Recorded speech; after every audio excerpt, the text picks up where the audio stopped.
Will Edison Cavani make the trip? Will anybody be unavailable for the game? No, Eddie will not be able to make the trip. He didn't train, and he has not been training for the last couple of weeks, so he will not be part of the group. Is it a concern? Because it sounded like it's become an issue that you weren't really expecting to be this bad. Well, he has problems with his groin, and as long as he does not feel able to fully sprint, it does not make sense to train him and to force him back into training. And I think he's got enough experience to know by himself if he's fully available again. Simon Stone. Just a couple for Bruno, please. The last couple of games, the team seems to have played a lot better. Has that built some confidence ahead of clearly one of the most important games of the season? So I think the team has been playing well, even in games that we didn't win. Obviously, when you don't get the results, it's not perfect for you, and obviously we know that. Honestly, winning games give you more confidence, and going through this game that is important for us and a difficult one. Obviously, we know that having that confidence of winning games give you something more to be prepared for the game, to be more focused and understand that if we do the right things and the things that we work to do, and if we stick to the plan from the first until the last minute, we can win the game. Could I just ask you, as one of the senior players, most influential players in the squad, there's been a lot of talk about unity or lack of unity, and maybe players going in different directions. What does it feel like from the inside? Because clearly you need to be moving in the same direction if you're going to have any chance of success. I don't know what people mean to that, honestly. I think I was doing an interview now, and they asked me about Jadon doing my celebration. I don't think that is something that is going in different ways. I saw the game, the goal of H, and I'm seeing Paul running behind him, sliding on his knees, happy for him, everyone. I was slapping his head and saying that finally you score with that big head. So I think honestly it's just people trying to complain and making histories about this club, because we know that when someone talk about this club or about some player of this club, they go around the world with their voice, and is that something that they want? So for us means nothing, and for us, as I said before, as we stick to the plan and as we stick together is the main thing. Losing together and winning together. Michael Gray. Hi, Ralf. If I could ask you a question, Ralf. Ralf, over the Brighton game and Leeds at the weekend, are we now starting to see the fighting spirit that we expected to see from your side as a Manchester United coach? Well, I think we also showed it in earlier games and the games before that. But in the end, as Bruno just said it's also about getting the right result. And in the last two games, we just made sure that we rewarded ourselves with 3 points in both games. And this is what it will also be important for the future, for the Champions League games against Atletico, but also for the upcoming games in the Premier League. It's not only about playing well for 45 or 60 minutes, which we did also in the games before those two games, but it's also about getting the result. Elaine Balaguer. Hello, it's a question for the manager, please.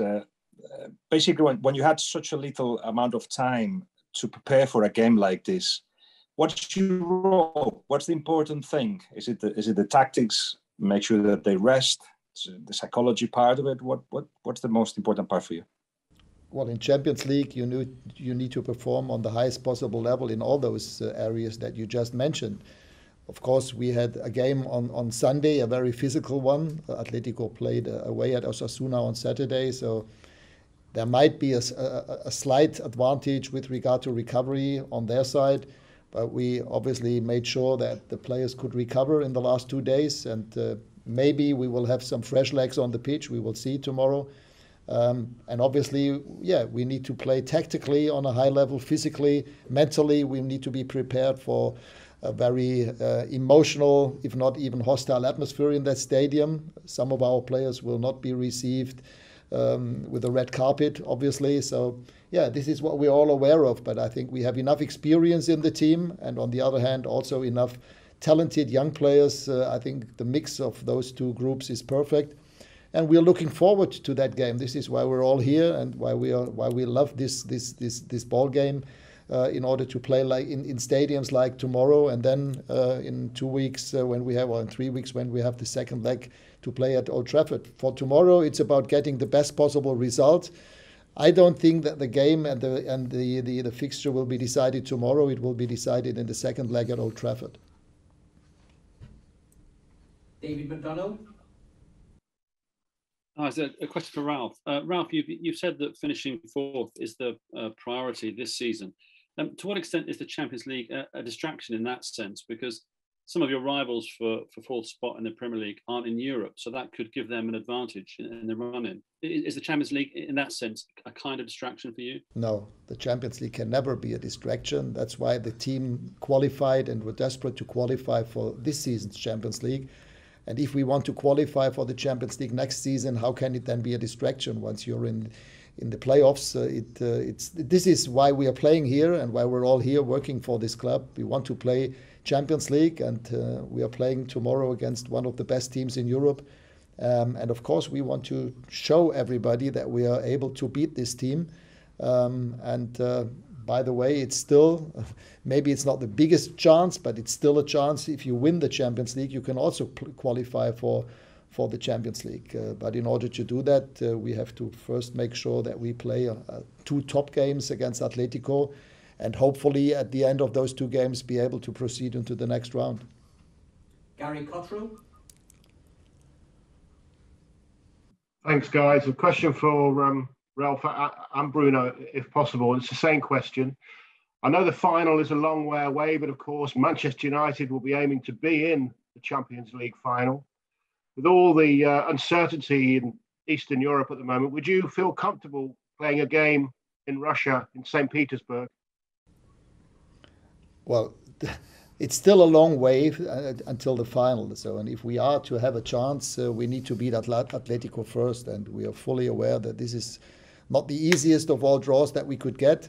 And what would happen then, this is something for UEFA and maybe even for some politicians to decide upon. I think we all hope, not only here in England, but in the whole of Europe, if not in the rest of the world, that things will de-escalate. Nobody could really be interested in a sort of war within Europe. So, and this is more important, actually, than a Champions League game, if we're honest.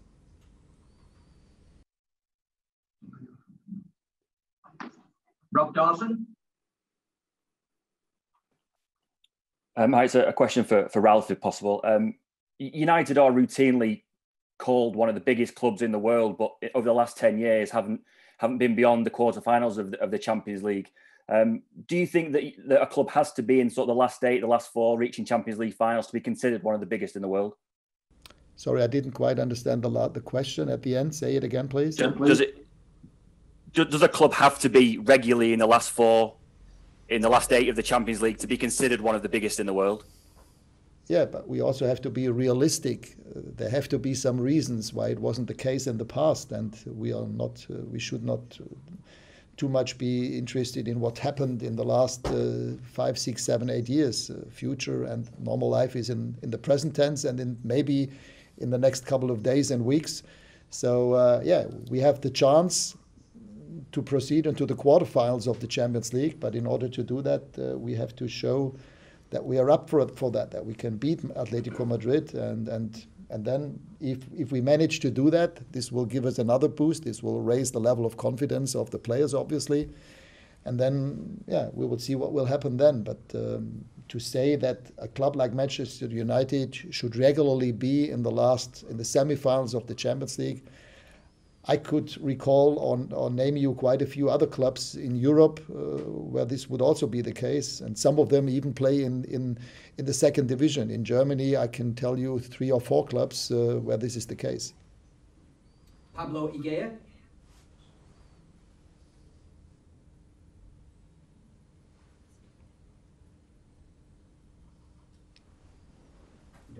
Okay, so we go Diego Plaza. Sí, aquí, no sé si me escuchan. Buenas tardes, Diego Plaza del Chiringuito. Una pregunta para Bruno, para el futbolista. Yo quería preguntarte por tu compatriota y tu compañero de la selección, Joao Félix, que te vas a enfrentar a él.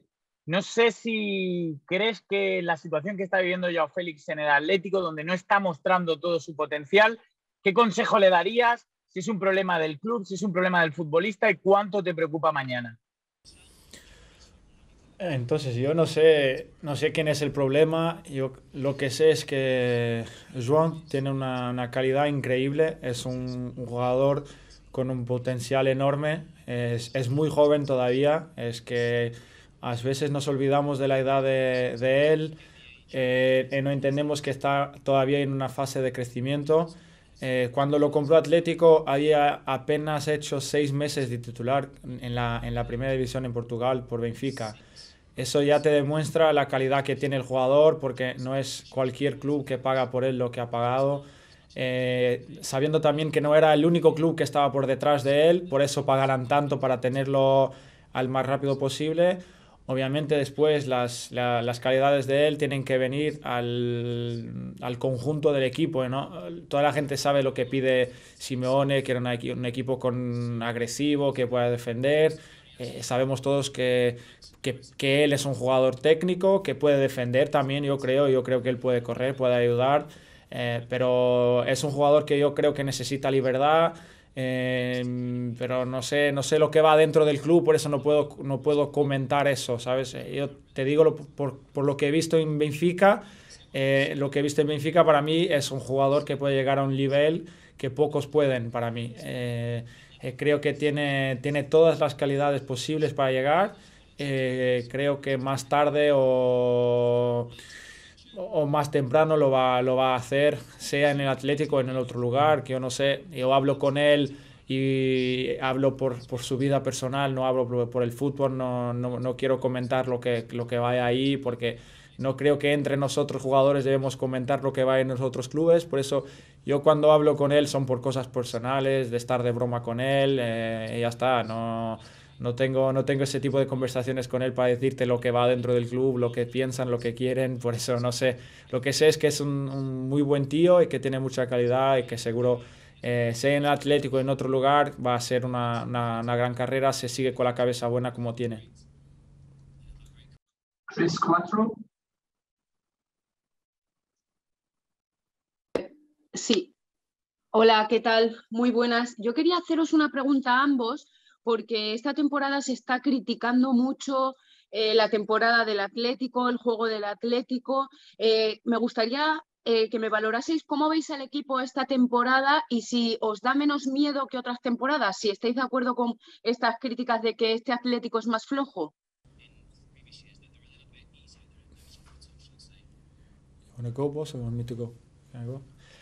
Entonces, yo creo que todos los años se critica Atlético. De verdad, es que no veo un año que el Atlético no venga criticado por la manera como juega, como hacen las cosas.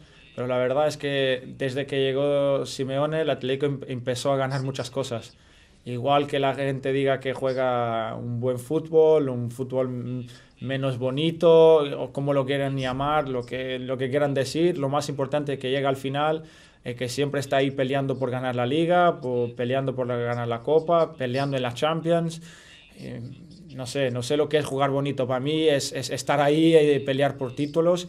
El Atlético lo está haciendo. El año pasado ganó la Liga, entonces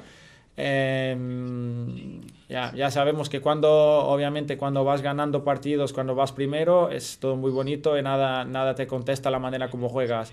Cuando no va tan bien, te quedas ahí un poco más atrás de los otros, todos son problemas. Por eso yo creo que lo que está haciendo Simeone en los últimos años del Atlético, yo creo que por lo que ha hecho él, el Atlético hoy en día es mucho más respetado en Europa de lo que era antes. Igual que era un equipo muy grande ya, desde que llegó Simeone va mucho más respetado de lo que antes.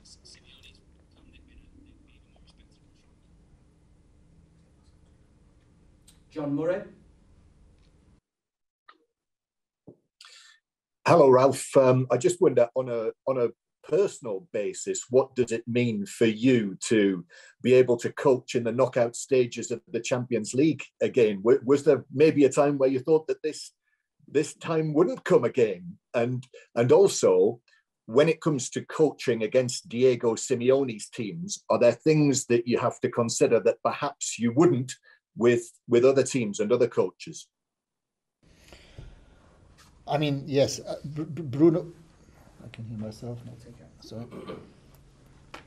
I think Bruno quite rightly said enough about Diego Simeone. In those 11 years, he won trophies with a clear identity, with a recognizable playing style.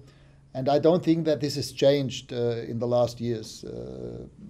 It's always an emotional side, and this also reflects the character of the manager. Diego Simeone is probably one of the most emotional managers in Europe, and the style and the way that his teams have always performed reflects those emotions that he always tries to bring into the team, and this is what it's all about. We need to match the level of emotions and of energy in both games. And this is what we will have to be aware, and I will try to prepare our team, my team, exactly for that kind of challenge. It will be physical, it will be emotional. We have to be mentally strong, both in both games, even more so tomorrow when we play away.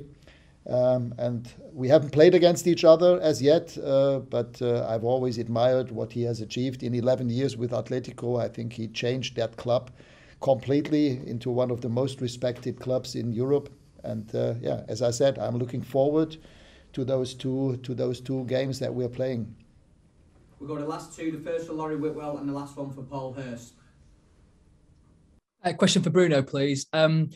United have played a few different systems this season, currently a 4-3-3. I just wondered how involved do the players get, such as yourself, in that kind of thing, in discussion with the manager? And also just a quick question on Cristiano. He's won this competition 5 times. He's scored some really important goals this season already. What's he been like this week when it comes to knockout stages? So about the formation, no one has to worry about more than the coach and the staff. I think we have to follow what the manager and the staff think that is the best way for us, and that is the most important.